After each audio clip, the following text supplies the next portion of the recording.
It is only natural for us to think about India when we speak about East India Company because it was one of the ardent struggles of independence. I was just wondering what happened to Sri Lanka, which is very close to India, when the British colonized India.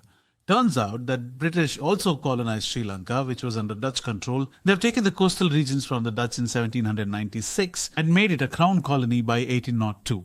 However, there are regions like the central regions and the mountainous regions of Sri Lanka, which is around the Kandy region. They stayed independent, and that was colonized by 1815 by British through the Kandilian Wars. The whole idea of British colonizing Sri Lanka was slightly different from the way they looked at India. British established a plantation economy in Sri Lanka. They had a lot of tea plantations and coffee plantations, which they used for exports, and they built an economy around it. And they ruled from 1815 to 1948. And who better than the British when it comes to divide and rule? Divided people based upon a lot of factors, particularly between the majority Sinhalese, which are the local native Sri Lankans, and the Tamil minorities by favoring Tamils over the Sinhalese in certain regions for administrative tasks.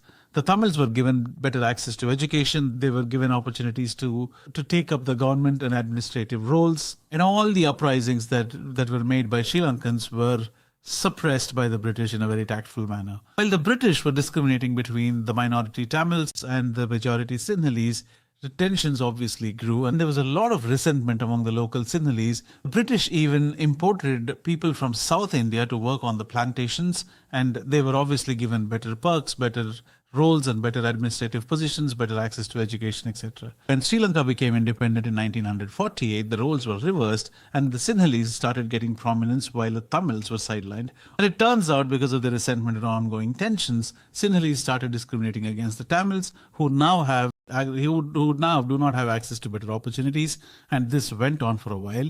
And it is also believed that things like these that the British did resulted in countries getting devastated for hundreds of years later. Look at what Sri Lanka went through with Tamil forces fighting for a separate nation by establishing some rebellious organizations that we have all seen.